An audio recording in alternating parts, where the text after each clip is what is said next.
আজকে আপনাদের মাঝে আমি আমার একটা গল্প শেয়ার করতে চাই। জানি না এই গল্পটা আপনাদের উপরে কতটা প্রভাব ফেলবে, আপনারা কতটা বিশ্বাস করবেন, এখন তো আপনাদেরই ব্যক্তিগত ব্যাপার। যদি মনে করেন এটা হচ্ছে বানাওট একটা কথা কিংবা হচ্ছে something something, I don't care. আমার ভালো লাগলো বিধায় আমি আপনাদের সাথে কথাগুলো শেয়ার করতে চাইলাম।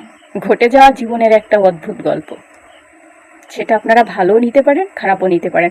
আমি মনে করি এখানে আপনাদের কিছুটা শিক্ষণীয় আছে। তো যাই হোক, কারো ভালোবাসা, কারো বিশ্বাস, আর হচ্ছে কারো শ্রদ্ধা, আমি পুরোটাই হতভাগ। তার এত ভালোবাসা, তার এত শ্রদ্ধা, আমার প্রতি এত বিশ্বাস। I am proud of you যে কেউ আমাকে এতটা ভালোবাসে। আমি একদিন একটা ফেসবুকে নোট দিছিলাম, সেখানে লিখেছিলাম, আমাকে কারো দুঃখের কারণ বানিও না আল্লাহ, আমিন। সেখানে সেই ব্যক্তিটা কমেন্ট করেছিল, তুই কারো দুঃখই হতে পারিস না। কতটা বিশ্বাস আর কতটা ভালোবাসা, কতটা চেনা আর কতটুকু সম্মান থাকলে, আত্মবিশ্বাস থাকলে এই ধরনের কমেন্ট করতে পারে। আমি তার প্রতি কৃতজ্ঞতা জানাবো, নাকি দ্বিগুণ ভালোবাসা দিব, নাকি তাকে সম্মান করব, আমি কিছুই বুঝতে পারতেছি না। আমি আবার মজার ছলে, শখের বসে সেটাকে এডিট করে, ক্রপস করে আমি মানে ফেসবুকে পোস্ট করছিলাম। সেখানে লিখেছিলাম যে কতটা ভালোবাসলে মানুষ এই ধরনের কমেন্ট করতে পারে। সেখানে সে আরও একটা কমেন্ট করলো আমার পোস্টে, মানুষ কিভাবে জানি না, তবে একদিনে মানুষকে বিচার করা যায় না। তোর অনেক রাগ, অনেক জেদ, তবুও তুই অসাধারণ। তোর দ্বারা কেউ দুঃখ পাবে এটা অসম্ভব, কারণ আমি তোকে অনেক কাছ থেকেই দেখেছি।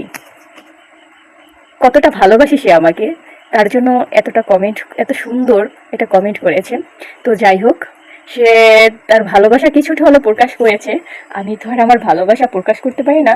ও যে কথাটা বলেছে এটা অসম্ভব সত্যি কথা, কারণ হচ্ছে আমার প্রচণ্ড রাগ। কারণ হচ্ছে ও যদি আমাকে একদিন কল না দেয়, একটা মেসেজ না দেয়, তাহলে হচ্ছে আমি গাল ফুলিয়ে থাকি। কারণ কি জানেন, আমি জানি কেউ আমাকে মেসেজ না দিলেও ও আমাকে মেসেজ দিবে, কেউ আমার খোঁজ না নিলেও ও আমার খোঁজ নিবে। এটা ঘটে যাওয়া আমাদের সাধারণ একটি গল্প। আমি আরও এক অফিসে জব করতাম, ওর সাথে কিন্তু আমার পরিচয়টা হয়েছিল আমার কলিগ হিসাবে।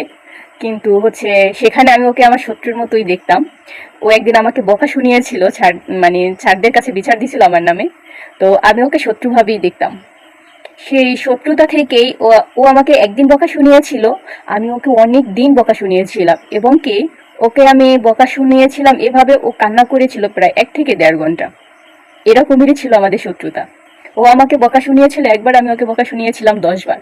শোধ নিয়েছিলাম যে ও কেন আমাকে বকা শোনাইলো শুধু শুধু, এখানে তো আমার কোনো ভুল ছিল না।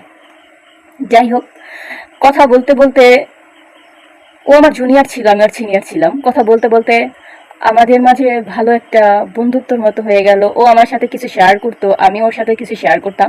আমাদের বন্ধুত্বটা কিভাবে এতটা ঘনিষ্ঠ হলো সেটা জানি না, তবে এইভাবে ঘনিষ্ঠ হয়েছিল যে হচ্ছে একদিন আমরা ঢাকায় বসে, আমাদের অফিসের পিছনে একটা সরিষা ক্ষেত ছিল, সেই সরিষা ক্ষেতে আমরা সেই ভোরবেলা ঘুরতে গিয়েছিলাম শুধুমাত্র ছবি তোলার জন্য। সেখানে গিয়েছিলাম সকাল 7টার সময় আর আসছিলাম দুপুর 1টার সময়।